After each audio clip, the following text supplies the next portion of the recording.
Bueno, buenas. Buenas tardes, citas noches. Qué gusto, qué placer poder estar con ustedes, iglesia, en esta noche, compartiendo la palabra del Señor. Pueden ir buscando Mateo 21. Me asusté por un momento hoy en la Santa Cena y que bueno, si me quema más de un punto, voy buscando otro pasaje. Eh, pero pueden ir buscando ahí Mateo 21. Le decía a Joaquín hoy que en estos días estamos en la iglesia estudiando una serie Génesis y justo nos tocaba entrarle al capítulo 5, que es una genealogía ahí bastante extensa. Y mientras estaba ahí descubriendo a ver qué hacemos, cómo predicamos un capítulo que solamente es genealogía, me acordé, es Domingo de Ramos, zafé por 2 semanas. Así que ahí seguiremos estudiando la genealogía para predicarla ahí después de Pascua.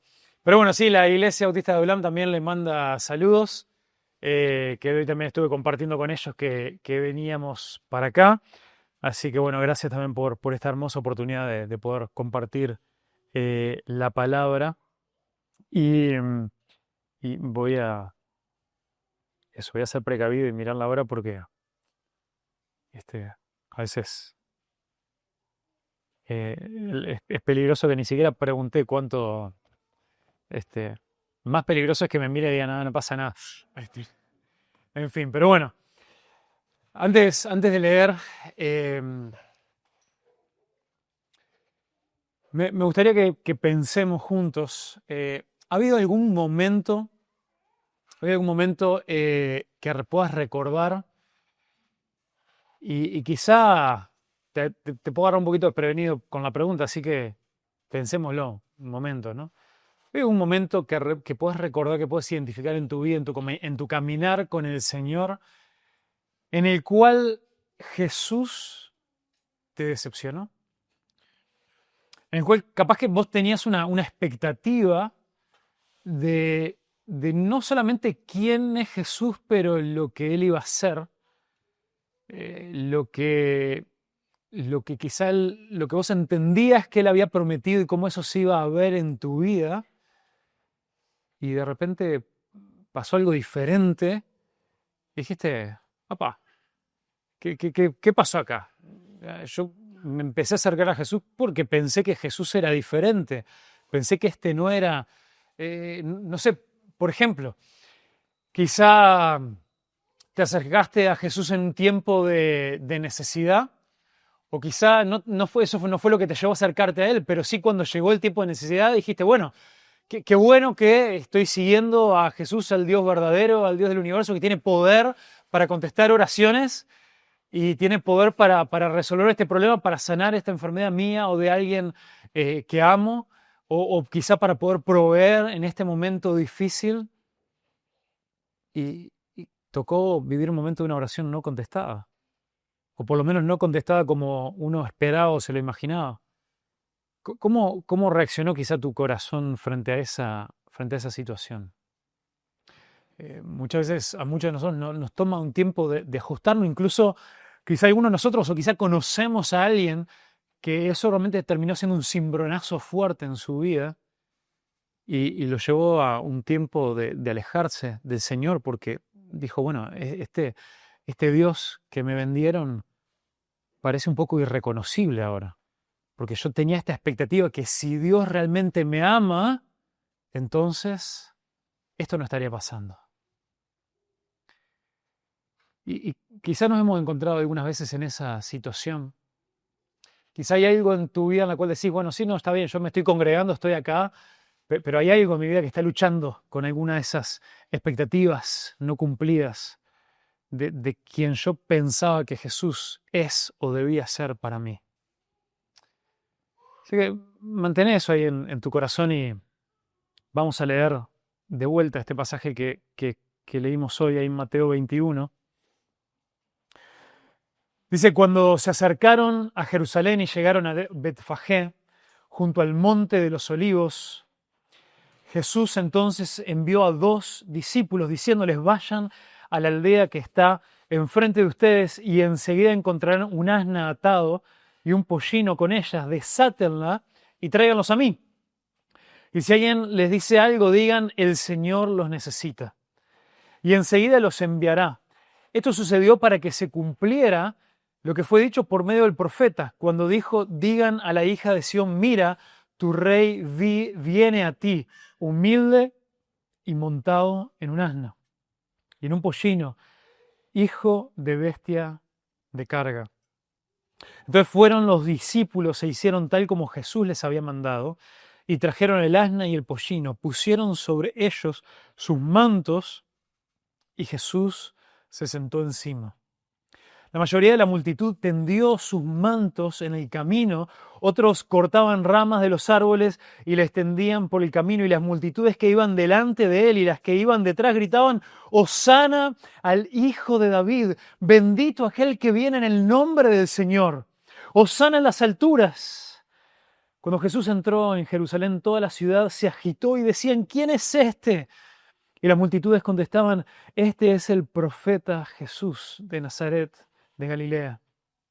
Jesús entró en el templo y echó fuera todos los que compraban y vendían en el templo. También volcó las mesas de los que cambiaban el dinero y los asientos de los que vendían las palomas. Y les dijo, escrito está, mi casa será llamada casa de oración, pero ustedes la están haciendo en una cueva de ladrones. Hasta ahí la lectura del día de hoy. Entonces nos encontramos en esta escena en la cual lo conocemos como la entrada triunfal en Jerusalén, porque Jesús no solamente llega a Jerusalén en su última llegada, bueno, aunque última en ese año, en esa última Pascua, porque vemos que en los días siguientes él entra y sale varias veces, pero bueno, fue el momento en el que llegan a esta semana especial en sus últimos días antes de la traición y de su crucifixión. Pero nos dice que él ya venía desde Jericó y venía rodeado de grandes multitudes que lo seguían. No era solamente que venía acompañado de los 12 apóstoles y de muchos más discípulos. Ya sabemos que a medida que iba avanzando su ministerio, no solamente lo seguían los 12, sino por lo menos otro grupo de unos 70, y en realidad cada vez más, al punto que ellas empiezan a describir las multitudes. No solamente que miles de personas seguían ya a Jesús en este último tiempo, sino que también sucedía que muchos comenzaban su peregrinaje hacia Jerusalén por la Pascua. Entonces muchos venían a esta celebración en este camino, que lo vemos también, si alguno quiere meter ahí su dedo, vamos a ver un par de pasajes en Juan capítulo 11, que es un pasaje paralelo, pero Juan, estando ahí fuera de los sinópticos, nos cuenta incluso, en el capítulo 11 está una historia que no está en Mateo, pero que sí es de este momento previo a la entrada de Jesús a Jerusalén.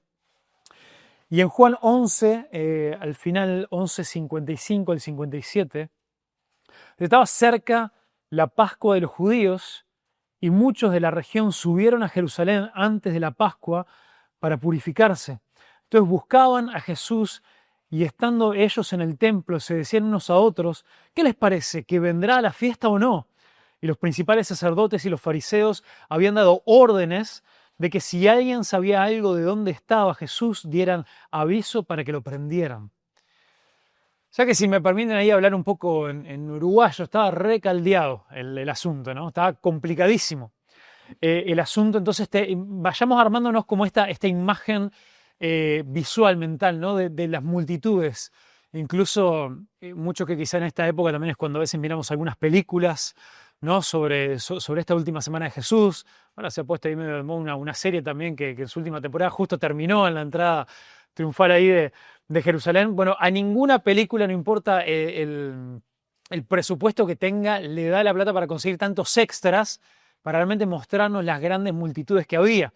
Algunos historiadores dicen que en esta época de la Pascua, incluso durante el Imperio Romano, algunos estiman que hasta quizás los que llegaban a Jerusalén durante esta semana de la Pascua podía llegar cerca del 1.000.000 de personas, que para una ciudad del mundo antiguo es un número disparatado. Prácticamente no había ninguna ciudad que tuviera esta cantidad de habitantes de manera permanente, pero este peregrinaje hacia Jerusalén por la Pascua era la fiesta judía más acudida, o sea que realmente estamos hablando de mucha gente.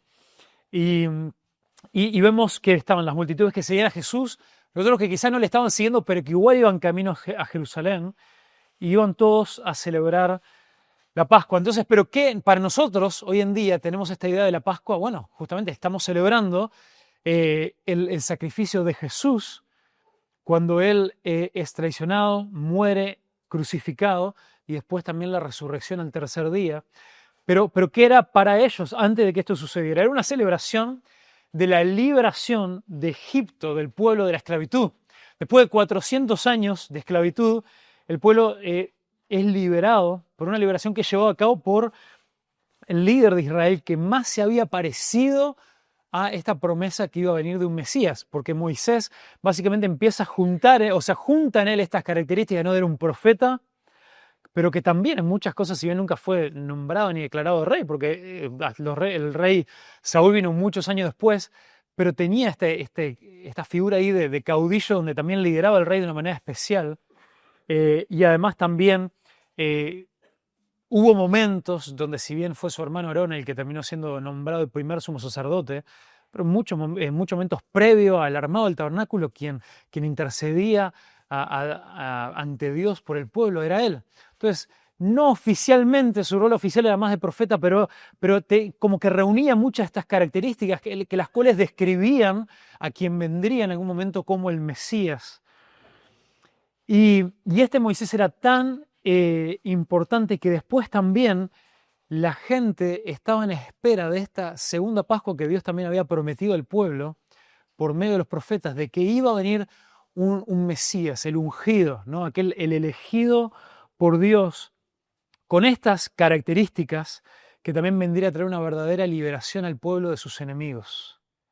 Entonces el pueblo de Israel estaba frente a esta situación que venían observando de lejos el ministerio de Jesús, lo venían viendo y escuchando de sus milagros cada vez más notorios, y de vuelta, si nosotros dejamos ahí permear el relato de Juan, a unos poquitos kilómetros de Jerusalén, Jesús acababa de resucitar un muerto, su amigo Lázaro.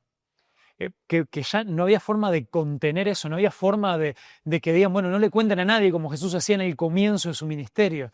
No había cómo tapar este hombre que para la gente venía y decía, no puede ser este profeta que viene que hace milagros, tiene que ser el Mesías.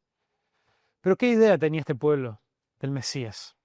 Este era un pueblo que estaba cargado, estaba cansado de la opresión de los romanos. Por los impuestos que le imponían, pero también por el control militar, social. Ellos sabían que tenían esta pseudo libertad de seguir adorando a Dios, de seguir yendo al templo, pero era parte de la Pax Romana, ¿no? de querer dejar que los pueblos hagan sus cosas para dejarlos contentos y no sublevarse, pero quienes realmente tenían el control eran los romanos, y los judíos lo sabían.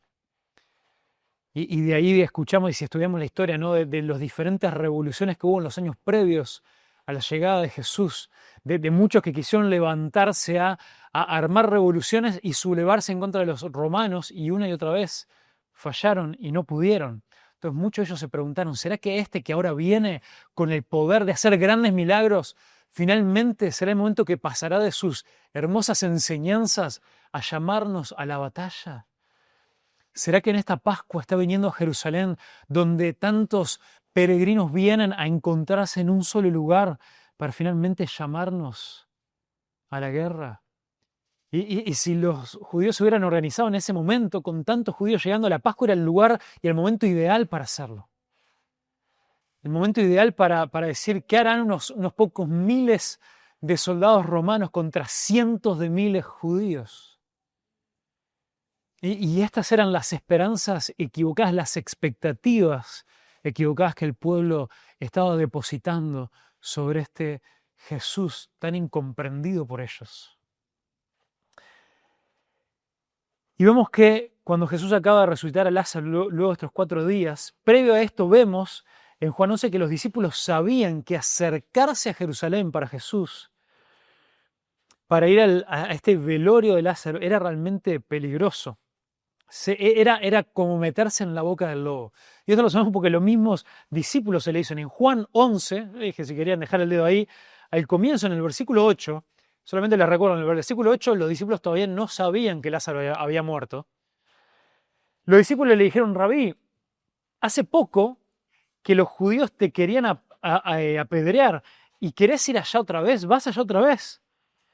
Y en el versículo 16, Tomás, llamado el Dídimo, dijo entonces a sus condiscípulos, vamos nosotros también para morir con él. Y esto permítanme leer un poco entre líneas, no creo que era una declaración así como cuando Pedro dijo, nosotros también moriremos contigo si es necesario, ¿no? Yo creo que nos podemos permitir leer un tono, bueno, la palabra no es sarcástico, pero un tono de miedo, decir, bueno, si vamos con Jesús tenemos que saber que estamos yendo a la muerte porque realmente es peligroso en serio acercarnos a Jerusalén. Esta tensión, o sea, el aire, se olfateaba en el aire la tensión y el problema que era que Jesús, ahora en este tercer año de ministerio, se acercara a este lugar. Ahora, a pesar de esto, se corrió la voz de que Jesús había resucitado a Lázaro, ya me estoy adelantando después que él se acerca a Jerusalén, y vieron en él, entonces las multitudes vieron en él a este Mesías prometido que traería liberación al pueblo, una nueva Pascua, ese hijo de David, el nuevo rey había llegado. Y qué mejor forma de comenzar este nuevo reinado que con la resurrección de alguien de los muertos y Jesús que después de eso va a entrar a la ciudad. Y ahí llegamos ahora sí a estos primeros versículos donde Jesús da esta orden, que para ir vayan y busquen a esta cría de burro, a este pollino que venga sobre la cual él se iba a sentar. Y uno podría decir, bueno, yo me he hecho estas preguntas con este y otros pasajes, ¿no? Por ejemplo, es un poco más complicado por la situación física de dolor en la cual se encontraba Jesús en la cruz, ¿no? Pero varias de las palabras que Jesús pronuncia sobre la cruz, y se nos aclara, no, esto fue dicho o esto fue hecho para que se cumpliera la profecía. Yo me pregunté, bueno, pero, a ver, si esto se hizo para que se cumpliera la profecía, ¿se cumplió la profecía o medio que se forzó la profecía? ¿No? Porque uno diría, bueno, no es que de repente pasó, sino que Jesús la mandó a buscar. Y en realidad sí, o sea, Jesús sabía, porque Jesús sabía que esto era una profecía. Y por supuesto que Jesús podía mandar a buscar una cría, pero lo que no se podía forzar era todo lo que la profecía contenía. Carlos hoy nos hizo referencia a que esta es una profecía de Zacarías capítulo 9. Y Zacarías capítulo 9 es un pasaje en el que el rey prometido, el hijo de David, vendría a destruir a los enemigos de Israel y traer paz al pueblo. Entonces sí, podía ser fácil conseguir una cría de burro para entrar a Jerusalén. Pero la pregunta está si la profecía en su totalidad se cumpliría o no. Y acá la gente empieza a ver esto, empieza a ver que este Jesús, y me imagino varios, quizá no todos, pero varios empiezan a recordar, ahí viene Jesús. Y no está viniendo ni caminando, ni viene en un caballo, Él está montado en la cría de un burrito. Y algunos empezaron a acordar, sí, el profeta Zacarías, vamos, vengan, quizá este es el momento donde finalmente, después de tanto tiempo, decidió que está bien que ahora lo podamos proclamar rey. Y empiezan a volcar sus mantos y empiezan a buscar las palmas para hacerle este camino, para que él pueda entrar y sea proclamado. Y ahí vemos entonces que le dicen, en el versículo 8, la mayoría de la multitud tendió sus mantos en el camino y otros cortaban ramas de los árboles y las tendían por el camino. Y las multitudes que iban delante de él y las que iban detrás gritaban, Hosana, al Hijo de David, bendito aquel que viene en el nombre del Señor, Hosana en las alturas. Hosana en las alturas. Entonces Jesús, el Rey, introducción un poquito larga, pero quiero que veamos tres formas en las cuales Jesús es declarado y proclamado Rey en esta entrada triunfal. Entonces, primero que nada, vemos cómo Jesús es el Rey humilde. Jesús es un rey humilde. Y esto es un concepto completamente diferente a cualquier otro rey que nosotros conozcamos. ¿Alguna vez han escuchado ustedes de un rey humilde? Hemos escuchado nosotros de, no sé, el rey de... ahora el rey de Inglaterra. ¿Cómo es el...? Juan Carlos, ahí va. Hemos escuchado así de decir, no, mira, tuvo una actitud así como re humilde. No, o sea, que hacen cosas bien para quedar bien adelante de las cámaras es otra cosa. Pero evidentemente todo, absolutamente todo se trata de ellos. Ellos no solamente son el centro de atención, sino que todos deben ir y rendirle absolutamente todo. Nunca este concepto de un rey humilde parece una paradoja.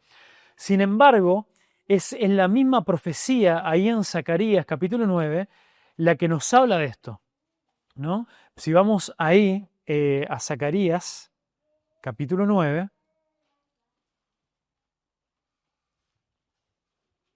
podemos leer un poquito más lo que dice este pasaje.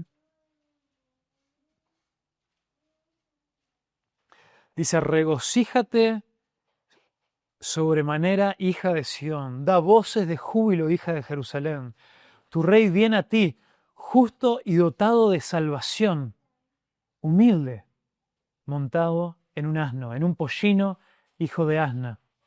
Destruiré el carro de Efraín y el caballo de Jerusalén, y el arco de guerra será destruido. Él hablará paz a las naciones y su dominio será de mar a mar y desde el río hasta los confines de la tierra. Y a esto iba cuando digo que sí, podía ser fácil para cualquiera. Cualquiera podría haber ido y decirme, estoy entrando a Jerusalén en una cría de asno. Pero no cualquiera podía cumplir la profecía, que era venir a traer victoria, a destruir a los enemigos de Israel y a poder traer paz a las naciones y que el dominio de su reinado vaya del mar al mar del Éufrates hasta los confines de la tierra. Y eso era lo que la gente estaba esperando a ver si ahora iba a empezar a pasar. Pero nos dice que esta imagen de él entrando en un burro nos habla de su humildad, nos habla de que porque imaginemos también esta imagen, no entra un rey en un caballo allá desde lo alto. Aparte es interesante, no sé si han visto alguna vez que hay diferentes tipos, no sé si llamarle razas de burros, pero imagino que sí que sería el término. Los burros que tenemos por acá, por Uruguay, no son tan grandes como un caballo, pero tampoco son cositas pequeñas, ¿no? Ahora, los burros en esa zona del mundo, ahí en el Medio Oriente, la raza predominante son bastante más petizones, más como si acá viéramos a alguien andando arriba de un pony, ¿no? Entonces, no es como una imagen así muy impetuosa y poderosa para un rey que entra, ¿no? Y menos, menos quien se espera a un rey que viene pronto para la batalla y para vencer a sus enemigos. Porque él estaba entrando en la ciudad, en el monte de Sion, en la ciudad de David, pero quien estaba ahí sentado en el trono, gobernando, bueno, no en el trono literal, porque ahí estaba el rey de Herodes, pero sabemos que Herodes era nada más que un títere de los judíos, pero quien tenía control de la ciudad y del pueblo eran los romanos.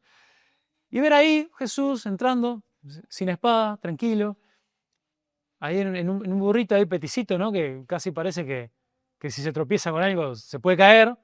¿No te da así como mucha impresión de autoridad y de fuerza y de lucha?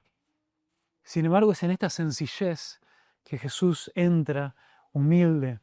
Entonces es el caballo en el cual los reyes iban a la guerra, por la agilidad que le daba, por la fuerza, por la posición de altura, por poder ir también con sus armas, con su espada, con una lanza para atacar al enemigo. El buey se asocia mucho con la fortaleza, pero el burro era un animal de trabajo y de gente pobre, un animal sumiso, usado para la carga. Entonces, de la misma manera, Jesús llega a Jerusalén también en sumisión a la voluntad de Dios, para cargar con nuestro pecado. Llega sumiso también con esta actitud también de entrega y de pasividad y de tranquilidad, porque Jesús sí venía a traer victoria, Jesús sí venía a traer paz y sí venía a vencer sobre sus enemigos, pero lo venía a hacer de una forma que nadie esperaba. Lo venía a hacer no a través de llamar al pueblo a las armas, sino venía a traer la victoria a través de la entrega. Y a través de él dejarse vencer por las fuerzas de Satanás, por el pecado, por la muerte, por la destrucción, para pagar en su cuerpo, castigar en su cuerpo al pecado que nos tenía a nosotros esclavizados, vencer a nuestro verdadero enemigo. El pueblo pensaba que su enemigo eran los romanos, pero qué engañados y qué ciegos estaban ellos frente a la realidad que el verdadero enemigo de todo el pueblo y de cada uno de nosotros, no solamente los judíos, pero los gentiles de los mismos romanos, estaba dentro de cada uno de nosotros. El pecado, el cual Jesús iba a vencer por medio de su sumisión y su entrega, para luego tener la victoria final al resucitar el tercer día. Pero no solamente eso, sino que también vemos que el burro también tiene precedente en la palabra de Dios, pero también en otros contextos históricos y culturales que se conocen. Pero es bueno también que lo hemos confirmado en la palabra de Dios. En Primera de Reyes, pasaje no menor, porque ¿cómo es que lo llaman las multitudes a Jesús cuando lo proclaman rey? Hijo de David. Y esto tiene que ver, que lo proclaman rey, tiene que ver con la promesa que Dios le había dado a... muchas gracias. Esto tiene que ver con la promesa que Dios le había dado a David en segunda de Samuel capítulo 7, lo conocemos como el pacto davídico, y ahí le dice, ¿se acuerdan que David tenía un deseo muy grande de él edificar el templo, que pasaran del tabernáculo al templo? Y Dios le dice, no te va a tocar a vos. Y ahí le da la promesa que iba a venir un hijo, un descendiente de él, a quien él le iba a permitir construir una casa para él, pero no solamente eso, sino que además también iba a tener un reino que iba a durar para siempre.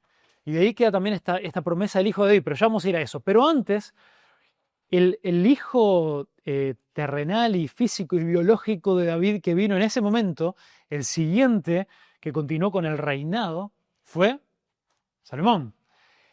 Y vemos en Primera de Reyes, capítulo 1, versículo 32 al 35, si quieren se los leo. Dice, entonces el rey David dijo, llamen al sacerdote Sadoc, al profeta Natán y a Benaía, hijo de Joiada. Ellos entraron en la presencia del rey y el rey les dijo, tomen con ustedes a los siervos de su señor, hagan montar a mi hijo Salomón en mi propia mula y llévenlo a Gijón. Que allí el sacerdote Sadoc y el profeta Natán lo unjan como el rey sobre Israel y toquen trompeta y digan viva el rey Salomón. Después subirán tras él y él vendrá y se sentará en mi trono y reinará en mi lugar porque lo he escogido para que sea príncipe sobre Israel y sobre Judá.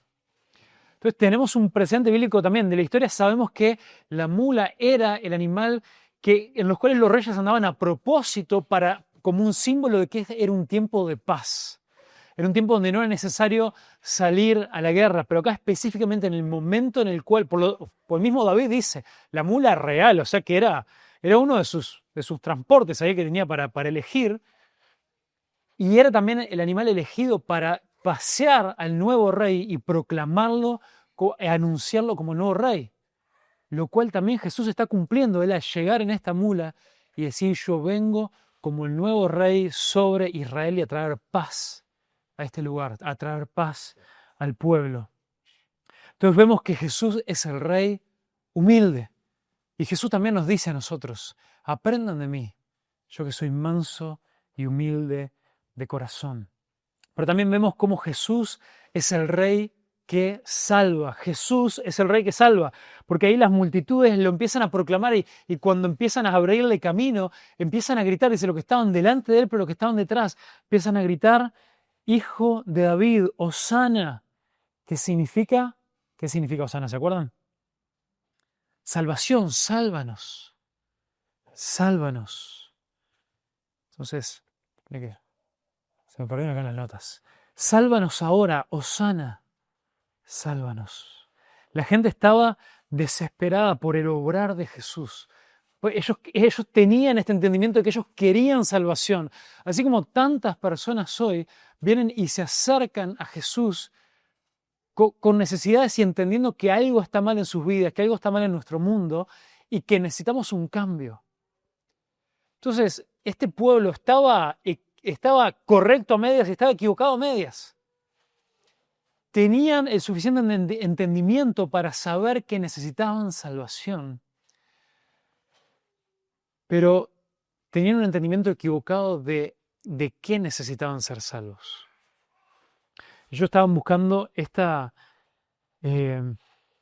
salvación de vuelta política, esta salvación quizás hasta económica, ellos realmente sentirse libres, ellos querían ver restaurada la imagen gloriosa del pueblo de Israel y no eran conscientes de la profundidad de su esclavitud a su propio pecado y que esa era la verdadera respuesta que ellos necesitaban. Entonces, cuando vemos ahí el pasaje que yo les decía en 2 de Samuel, capítulo 7, versículo 12, Dios le está dando esta promesa a David, le dice: cuando tus días se cumplan y reposes con tus padres, levantaré a tu descendiente después de ti, el cual saldrá de tus entrañas y estableceré su reino. Él edificará casa a mi nombre y yo estableceré el trono de su reino para siempre. Yo seré padre para él y él será hijo para mí. Cuando cometa iniquidad lo castigaré con vara de hombres y con azotes de hijos de hombres. Pero mi misericordia no se apartará de él como la aparté de Saúl, a quien quité delante de ti. Tu casa y tu reino permanecerán para siempre delante de mí. Tu trono será establecido para siempre. Entonces, este pasaje está bien y yo espero que cuando lo leamos nos confunda un poco. Este pasaje, esta promesa parte de Dios nos tiene que confundir y nos tiene que llevar a pensar un poco. Porque por un lado hay cosas que con el hijo de David, el hijo biológico, Salomón, del cual recién leíamos en Primera de Reyes cómo él fue instaurado como rey, hay cosas que no cuadran. Primero parte de la promesa es que dice: edificará mi casa y yo estableceré el trono de su reino para siempre. Cuando nosotros seguimos leyendo en Primera de Reyes, se complica la cosa. Porque en realidad podemos decir que el pueblo de Israel, las 12 tribus, solamente en su historia tuvieron 3 reyes. Tuvieron a Saúl, a David, a Salomón y por 2 semanas a Roboam. Pero Roboam, y en parte también comenzando con las consecuencias de los pecados de Salomón y cómo Roboam también se le siguió yendo la moto, hubo una guerra civil ahí que dividió el reino en 2 y a partir de ahí nunca más volvió a haber un Reino Unido. Quedó separado Israel, las 10 tribus del norte, y después quedó separado Judá en el sur. Entonces uno diría: pero Dios, ¿no acabas de decir que el reino y el trono del hijo de David iba a establecerse para siempre? Por otro lado, si decimos no, claramente está hablando, es una promesa profética que mira hacia Jesús, hacia el Mesías prometido que iba a venir. Después también uno dice: bueno, por acá dice: yo cuando cometa iniquidad lo castigaré con vara de hombres y con azotes de hijos de hombres, pero mi misericordia no se apartará de él. Dicen: bueno, pero Jesús cometió iniquidad. No, y acá nos empieza a calzar más con la realidad de lo que vivió Salomón, quien cometió iniquidad, quien pecó, su corazón se apartó, y Dios también lo tuvo que corregir. Y en nosotros procesar esta promesa de parte de Dios y nosotros ver que Dios es un Dios fiel, vemos estos múltiples horizontes de las promesas de Dios en las cuales sí, hay algo muy claro en la historia, en los cuales David quería construir el templo y Dios le dice: no, va a ser tu hijo, y vemos que es Salomón quien termina edificando el templo de Dios. Y vemos cómo también Dios lo llena de gracia y hace que el reinado de Salomón sea el que se extendió más grande que cualquiera de los otros reyes que hubo, más que Saúl, más que David, y por supuesto que los siguientes también, porque después se dividió el reino. Pero por otro lado, vemos que también Jesús en esa interacción que en el momento nadie le entendió, cuando Jesús le dijo también a los fariseos, le dijo, destruyan este templo y en 3 días lo edificaré. Y ellos no entendían que él hablaba de su cuerpo. Y Jesús vino, en Juan 1 nos dice que el Verbo se hizo carne y habitó entre nosotros. Cuando dice Juan que habitó, es la misma palabra que ahí en griego que se usa para describir el tabernáculo. El templo mismo de Dios, Él vino a traer su presencia en medio de su pueblo, Él vino a ser el templo de Dios, otro concepto que después Hebreos nos lo deja muy claro. Y podemos ver cómo ahí es quien viene Jesús a establecer no solamente su reino una vez y para siempre, pero también su presencia, su templo una vez y para siempre entre nosotros. Y cómo es en Jesús, este Hijo de David, quien establece un reino que permanece para siempre delante de mí. Y su trono será establecido por siempre, dice en el versículo 16 de 2 de Samuel 7.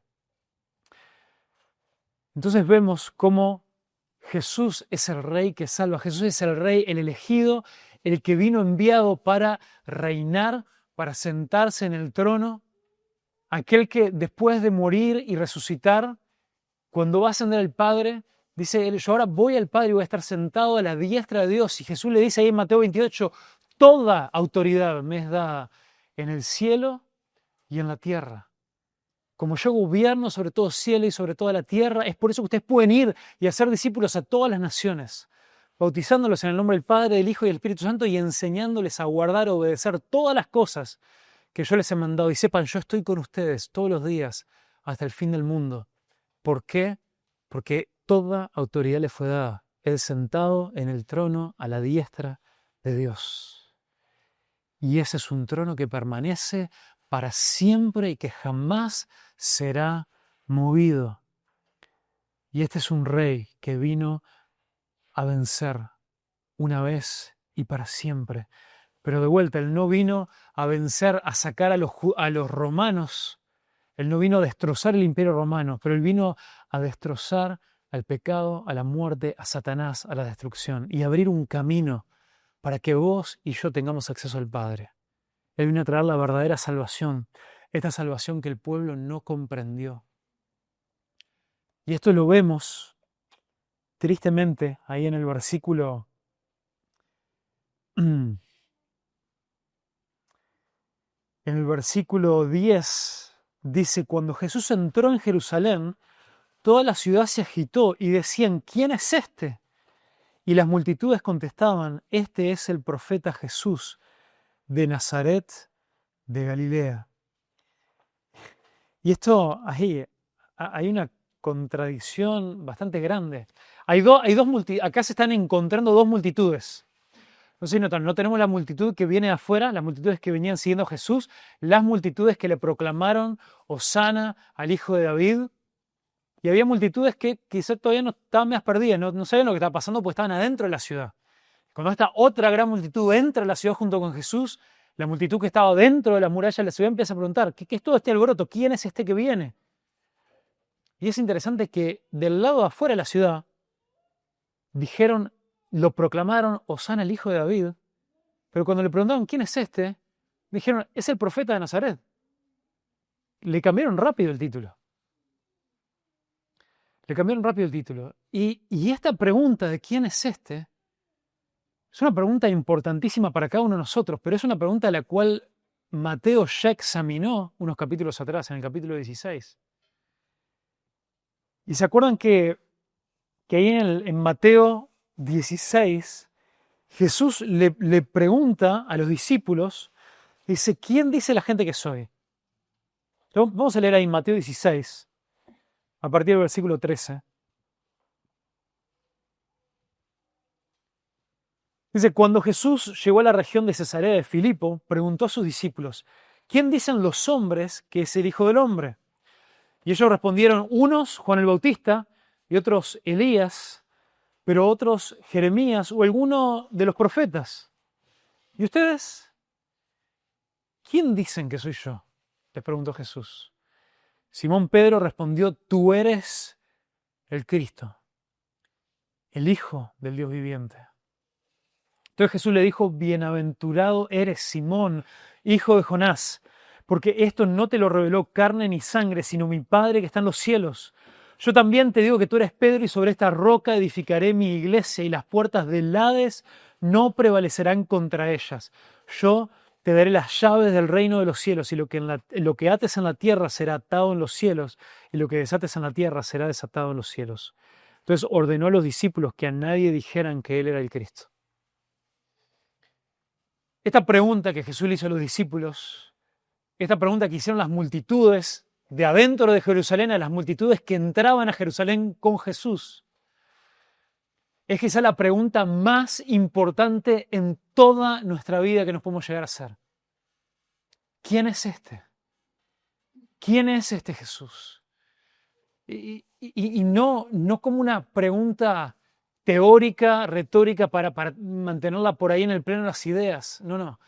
¿Quién es Él para mí?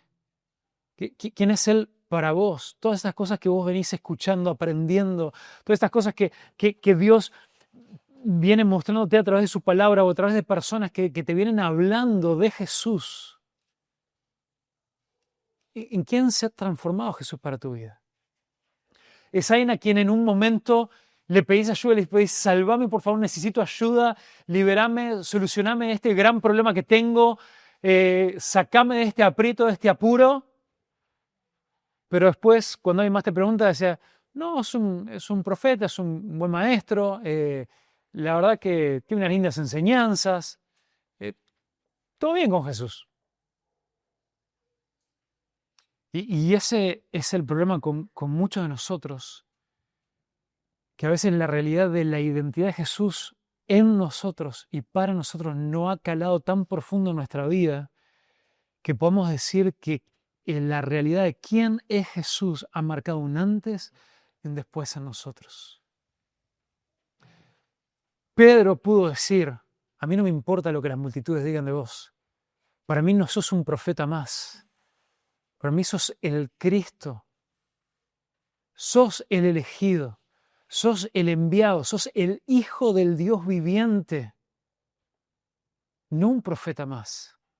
No me importa qué impresionante hayan sido las historias y los milagros de Elías, eso no se compara, no es ni la luz de una vela al lado de tu gloriosa presencia y quién sos ahora conmigo y para mí. Entonces, es muy fácil. Nosotros podemos decir, sí, Jesús es rey, Jesús es el rey humilde, Jesús es el rey que salva. Pero, ¿quién es Jesús para vos? ¿Quién es Jesús en tu vida y en mi vida? ¿Es simplemente una idea, un concepto? ¿Es simplemente alguien de quien aprendemos? ¿Es alguien que nos deja buenas lecciones de vida? ¿O es alguien que no solamente vino como rey a este mundo, pero también vino y tuvo una entrada triunfal en mi vida para decirle, sí, vení, te dejo mis palmas y mis mantos para que entres y tomes control y reines en mi vida?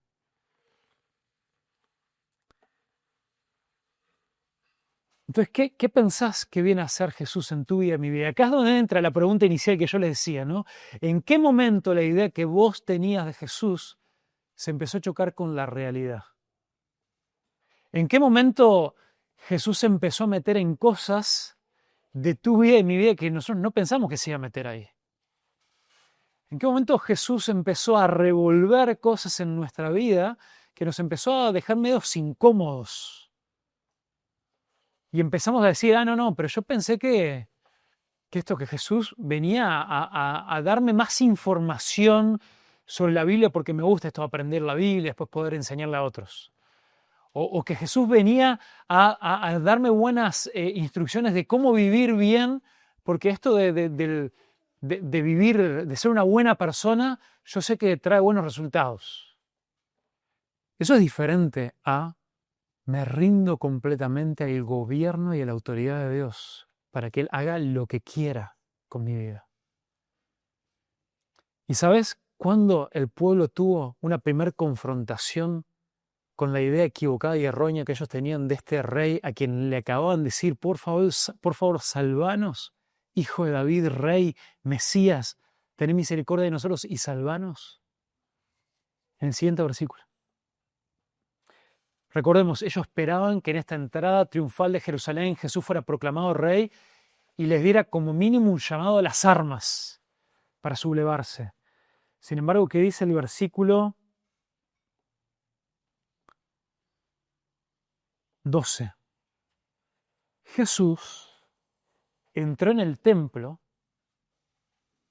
y echó fuera a todos los que compraban y vendían en el templo.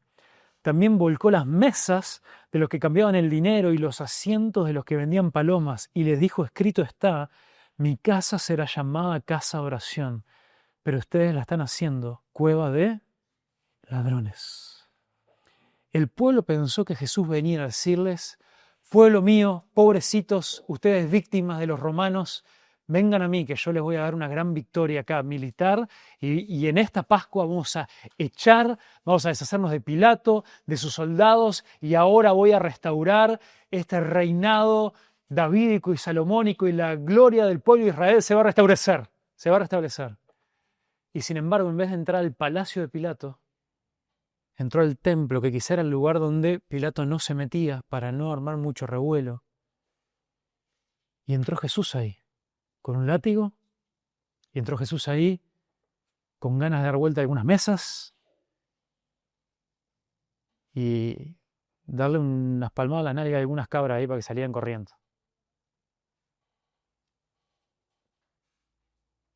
Y aquellos que pensaban que este rey venía a decir: pobrecito vos, yo vengo acá a ayudarte y a liberarte, los llamó en la cara manga de ladrones. Y el problema es que este encuentro con Jesús como nuestro rey no comienza sin una confrontación con mi pecado, que es lo que verdaderamente me ha esclavizado.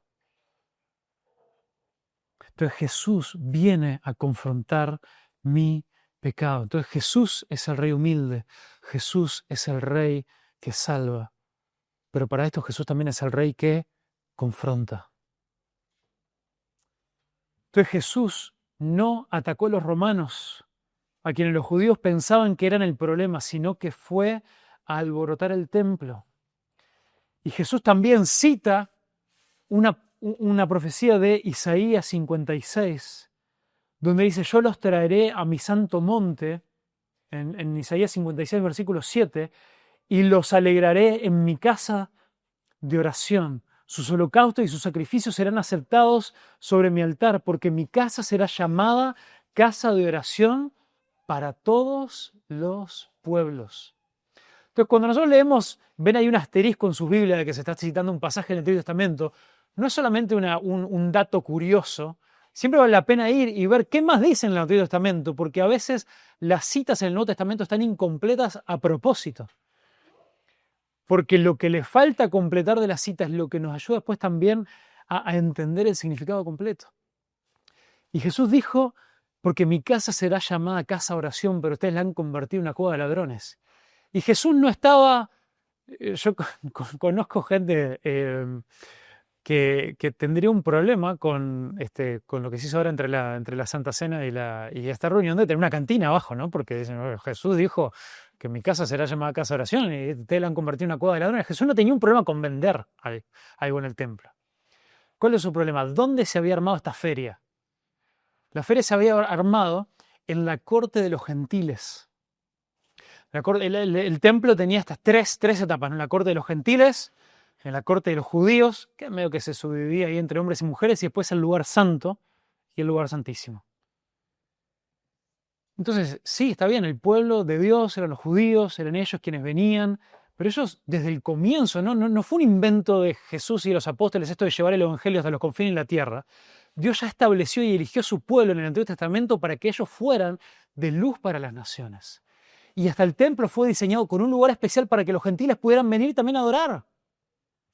Y los judíos que dijeron: no, pero los gentiles no merecen o no les importa, o qué nos importa a nosotros que ellos vengan a adorar, nosotros vamos a apropiarnos de este lugar.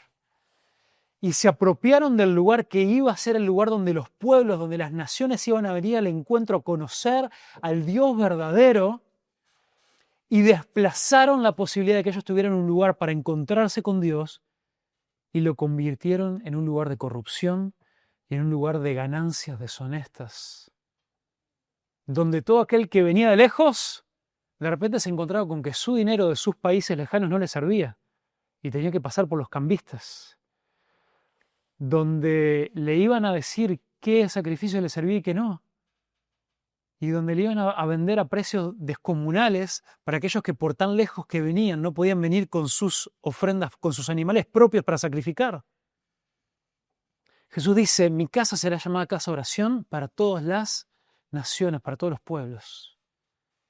Y vemos cómo también, entonces Jesús viene a confrontar como el rey que confronta y confronta nuestro pecado. Entonces, en un acto inesperado para todos, Jesús atacó el verdadero problema del pueblo, que su corazón se había alejado de Dios y ellos estaban esclavizados, no de los romanos, sino de su propio pecado. Entonces, acá nos queda la pregunta a nosotros.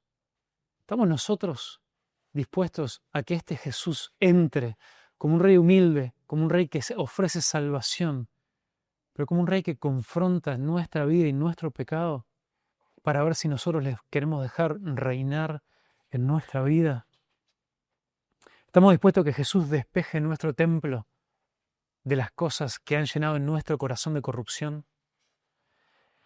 Jesús vino a reinar, Jesús quiere reinar. Jesús es rey, eso no es una opción. Carlos bien lo dijo hoy. Hoy hay algunos que doblan sus rodillas y le proclaman. Pero cuando ese pasaje de Apocalipsis dice que, y en Filipenses 2 dice que llegará ese momento donde toda rodilla se doblará y toda lengua confesará. Eso no es un pasaje universalista que está diciendo que todo el mundo en algún momento va a ser salvo. Es un pasaje que nos debería llenar de gozo, pero también de un temor reverente, en el cual nos dice, va a haber un momento donde todos le van a ver por quién Él es, pero para muchos va a ser demasiado tarde, y su rodilla va a ser doblada a la fuerza, porque no le reconocieron como rey en el tiempo aceptable y agradable a Dios. Buscad a Dios mientras pueda ser hallado. Reconozcámosle como Dios y como Señor. Arrepintámonos y dejemos que Él venga a tomar verdadera posesión y control de nuestra vida, mientras el tiempo de gracia está a mano. Padre Celestial, te alabamos, Señor, por tu palabra. Te alabamos porque tú eres el Rey de gloria que gobierna, pero es este Rey humilde que ha vencido sobre el pecado, sobre Satanás, sobre la muerte, y lo has hecho de la manera más inesperada. Lo has hecho en tu humildad al entregarte. Y a través de esto has traído salvación. Pero para recibir esta salvación debemos ser confrontados con nuestro pecado, con nuestra maldad, con nuestra corrupción. Y te pido, Señor, que abras nuestros ojos para poder reconocerte y para poder entregarnos a ti de todo corazón. En el nombre de Jesús, nuestro Señor y Rey. Amén.